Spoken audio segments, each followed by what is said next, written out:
So I got up to like question 20. So I got most of it. Most of it done. Got my answers right here. Okay, so I attended my group meeting. True. So number 2, given 90% confidence interval, 45 and 105 for mean heart rate, which of the following is the best interpretation of this confidence interval? Let's see, what did I put? First one.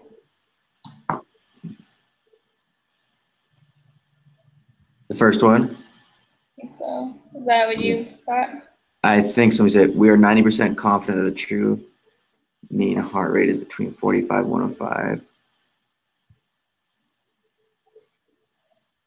Yeah, I don't think any of the others are true. No, because when it says there's a 90% chance that the true mean heart rate is between 45 and 105, that's not it, right? Yeah, no. It's the confidence one. The true mean. Yeah. Okay. Good with that? Yeah, I think I'm fine with that. Okay. Researchers at the University of Mississippi wanted to determine whether the reaction time to go-no-go stimulus of males differed from that of females. The researchers randomly selected 20 females and 15 males to participate. The go-no-go stimulus required the student to respond to a particular stimulus and not to respond to other stimuli. The other researchers decided to construct a confidence interval to determine if the difference of the means is significant. To determine whether the confidence interval will be reliable, they created QQ plots of both random samples and see that they are approximately normal. Are the requirements for constructing a confidence interval satisfied? Let me see. It's normally distributed. I think it is satisfied. Is that what you put? Yeah. Because let's see. Is there normal?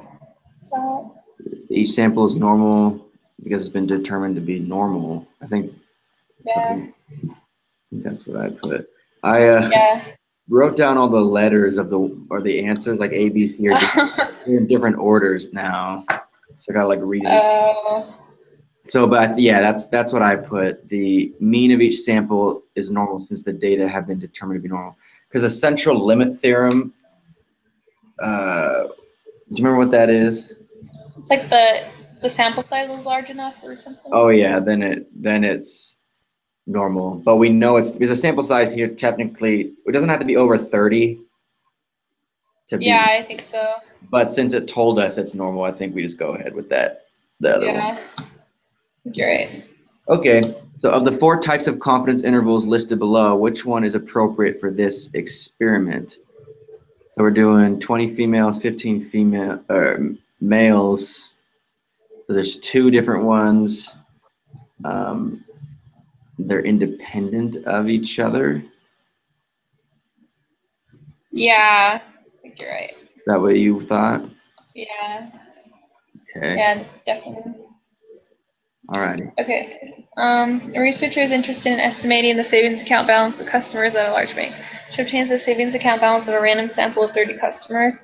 95% confidence interval for the mean savings account balance of bank customers is found to be which of the following would produce a confidence interval with a smaller margin of error than this 95% confidence interval?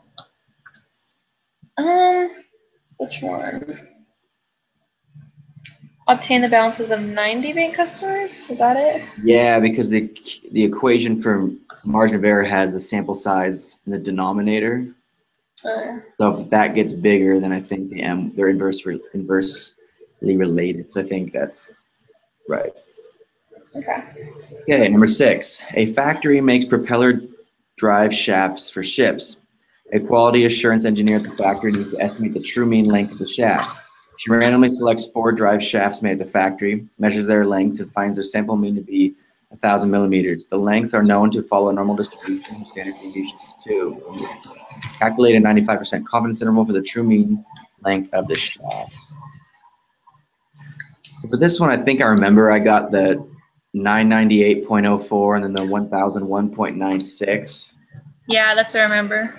Okay. Then I think we're good. Okay, to assess the accuracy of a laboratory scale, a standard weight that is known to weigh 1 gram is repeatedly weighed a total of n times and the mean of the weights is computed. Suppose the scale readings are normally distributed with unknown mean and standard deviation 0.01 grams. How large should n be so that a 95% confidence interval for u as a margin of error plus or minus 0.001? I think I did 38. Yeah, 38,416 is what we got. Yeah. Okay. Great. So 8. I think without even reading this one, I remember it's the less than, but let me read it. Yeah, I think you're right, but you can go ahead if you want. So the mean area, blah, blah, blah, bunch of apartments, 1250. They think it's smaller than advertised. Yeah. So Yeah, then less that's the than. alternative. Moving on. In a statistical test of hypothesis, we say the data are statistically significant at the level of significance if p-value is less than alpha. Yeah, right, because that's when we reject our null, or yeah, our null. Yeah. Great. This one. A group of statistics students want to determine if students at a certain or some apartment buildings get better grades than students in other apartment buildings. They collect GPAs from an anonymous random sample, size of 15 from each of 4 different apartment buildings. The data for each apartment building are bell-shaped with no outliers, and the sample's standard deviations are nearly equal. Can they use a ANOVA hypothesis test to answer their question? I think I remember the answer being yes. Yeah.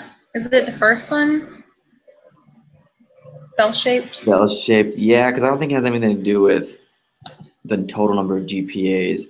Because I just read this. The requirements are that it's normally distributed and isn't it just normally distributed and the one can't, like the largest one can't be more than 4 times the smallest? Yeah, and if they say that the sample standard deviations are nearly equal, so That means it fits, right? yeah. Okay. Right. Okay. This one. Type 1. Basically, she rejects the null hypothesis when it was true. Yeah, type 1. Great. If the level of significance is made very small, thereby making the probability of committing a type 1 error very small, what happens to the probability of committing a type 2? I didn't look this one up, but I thought I remembered that it would increase the probability of a type 2. Yeah, I think you're right. Great. Okay. Oh,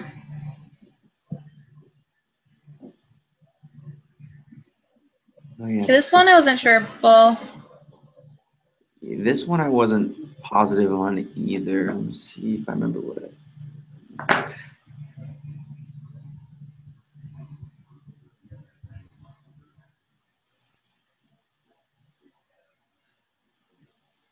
So we know the standard deviation.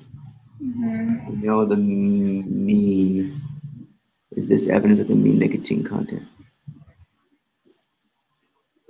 When it says test the hypothesis, I'm not exactly sure what I need to do. Are we supposed to like find the p-value ourselves? Like, I guess we could. do we have everything? Like, I don't remember what. Do you remember what the p-value? I don't remember how to get it. I feel like we've done. We need a z-score. So, we don't have the population. No, we do have the population. I mean, okay, maybe I'll just like try and do it. So it's calculated by finding the area under the normal distribution curve that is more extreme than the z-score. Okay. Okay, so 1.53 minus 1.5.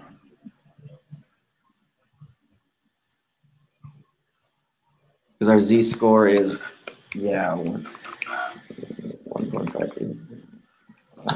Is this the one where it's divided by the standard standard deviation? Yeah, divided by the square root of the sample size. 0.17 divided by the square root of 100. You get 1.76? Yeah. Okay.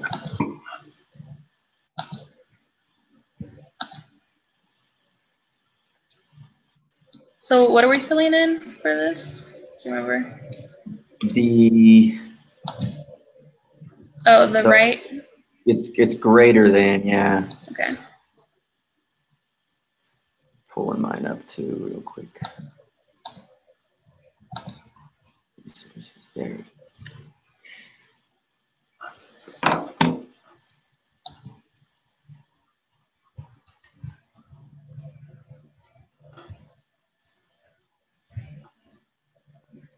I know 388. Yeah, I got 03, mine too, but Okay. same. So, So 0.03. Okay, so less than. it's less than this level of significance, right? Yeah. So 0.05. reject. Reject. 8. No. No, yeah. Okay. Okay. So you'd like to look at the number of hours worked by male and female students, random sample of 100, and you want to see if the means are different. So which would you use? Just the independent samples. Yeah. Yeah, because the paired, that's the one that's dependent, right? Yeah. This is independent. Okay, Okay. great. An educator is interested in academic achievement by males and females with similar academic support systems. She decides to use brothers and sisters raised in the same home. So this is dependent. This bottom one, Yeah. include your sister in the study. Yeah. Okay, so, oh yeah, we gotta open that, but I think I might remember this. Yeah, it's the carbon, blah, blah, blah, blah, blah, blah. So we don't know the standard deviation, right? Yeah. So is it confidence interval for U and sigma is unknown? That's what I thought. That's what I put. I'm going with it. Okay. Which of the following is the 95% confidence interval for these data? Oh, I think I got 11.168 to 15. Yeah, Sorry. that's what I got. Okay. I hope so. Okay, and then this one, the Hummers. 95% confidence interval. So it's Hummers sold in Los Angeles versus Hummers sold in New York. Which of the following would we use? So aren't they independent of each other? I think so. Because like if you get one specific in Los Angeles, you don't have to get a specific one in New York. Yeah, that's true. It doesn't. Gotta be independent. Okay. Okay, which of the following is a 95% confidence interval for the true difference in mean listing prices between the Hummers from LA and New York? Actually, I think this is where I stopped on this one. Okay. Oh, I thought I remember, but I can't remember now. I feel like it was the 700. 770. Yeah. I can compute it really quick too. Okay. There it is. Could not be fun. Stupid.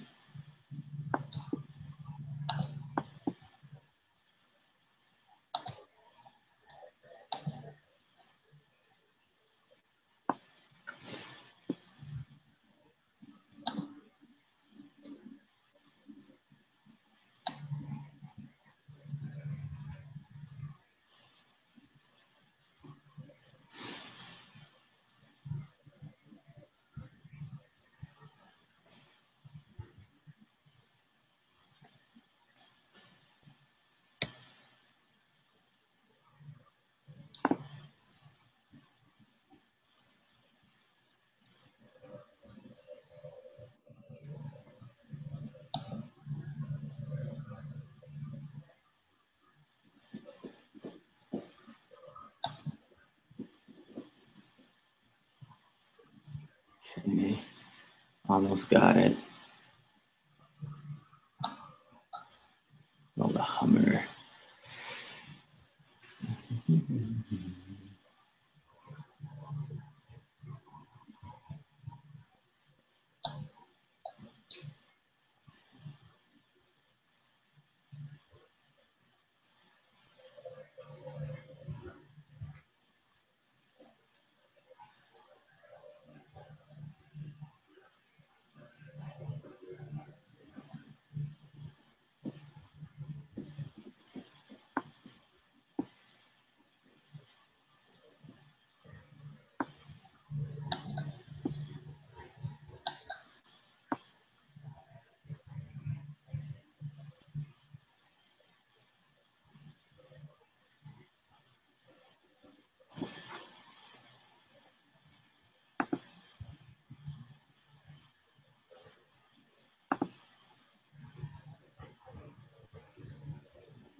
Is there the alternative hypothesis? Is that something specific, like less than, or is it just not equal to? Ooh. I think it was something. Yeah, I think it was not equal to for independent. All right. So let me see. I put this in right. Ah.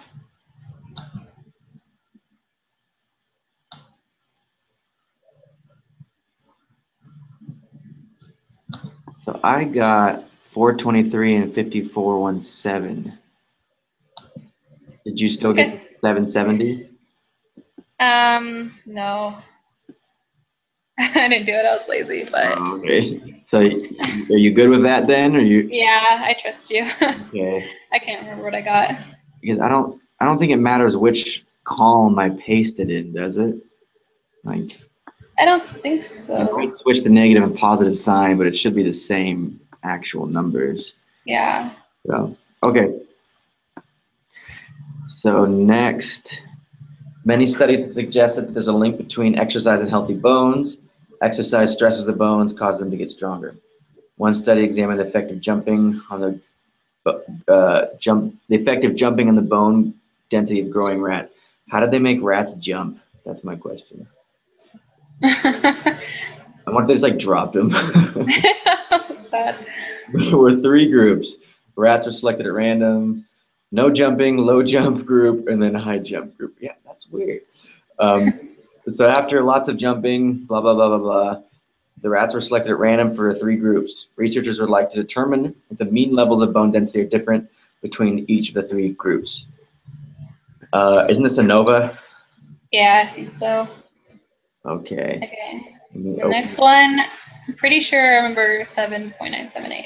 7.978? Yeah. Oh, you didn't do these though, huh? I didn't If you do want to it. do it. If you're confident in it, I trust you. I mean, I know how to do it. I just got to paste it in there. Yeah. If you confident, then I trust you. I think so. Okay. And then the p-value, I got 0.002. 0.002. So 7.978 and then 0.002. Yeah. Great. Okay. Which of the following best expresses the conclusion of this test? Is a low significance of 0.05. Reject.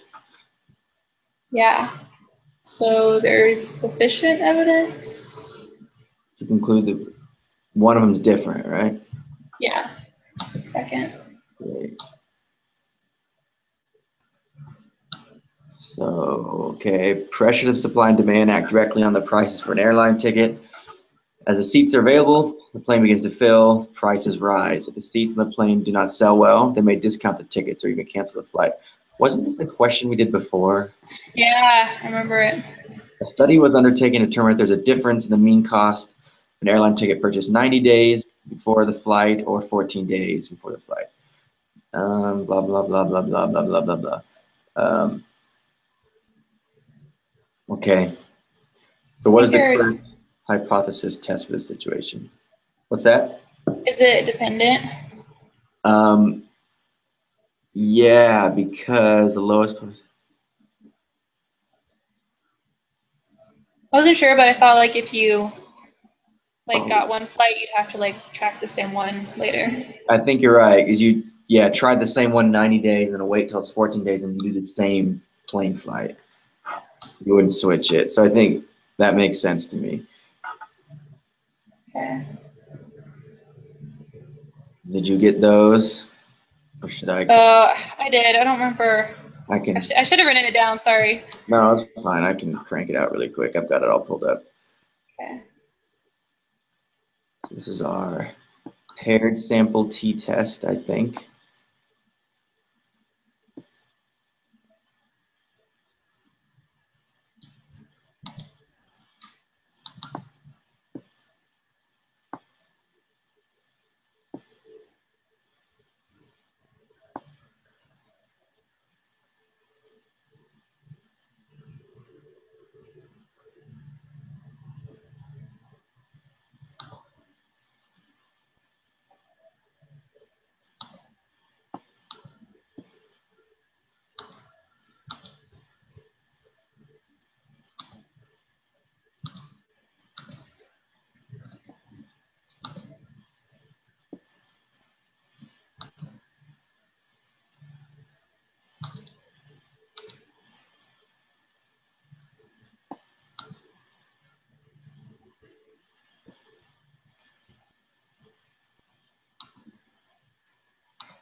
Uh,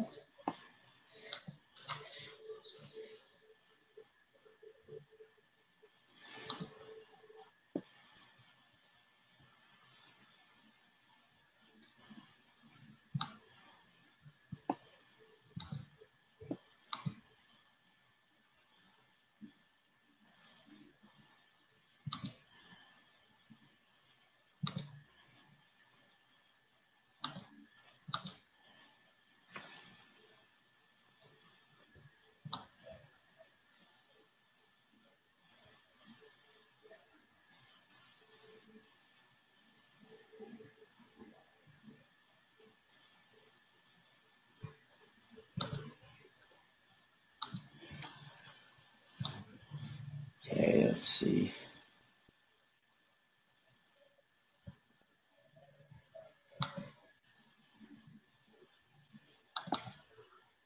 Test statistic.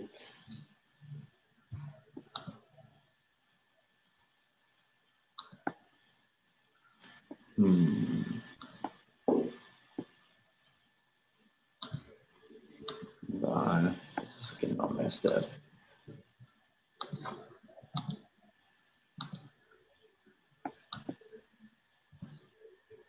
I got it. You got it? Yeah. Okay. I have it. I'll have it in 1 second. Okay.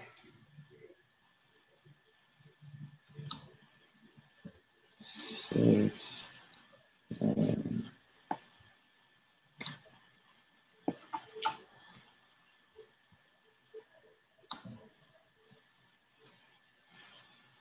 I got 1.521 for the test. For the T, I got 1.685. Oh, what the heck happened?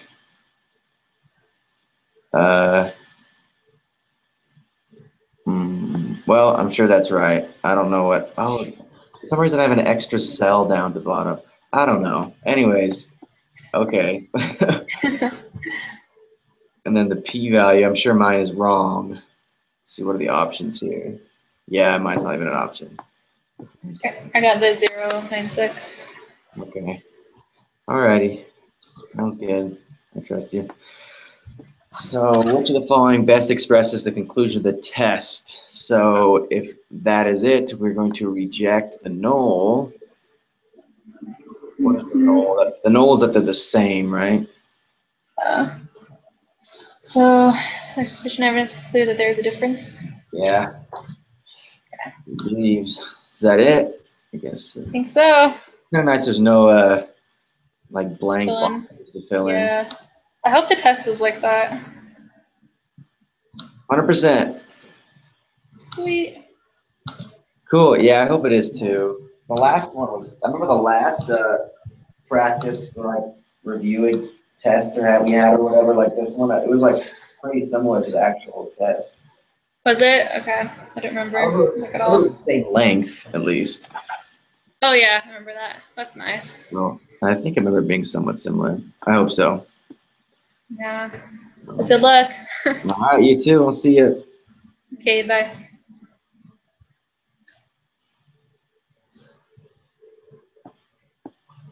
Weird.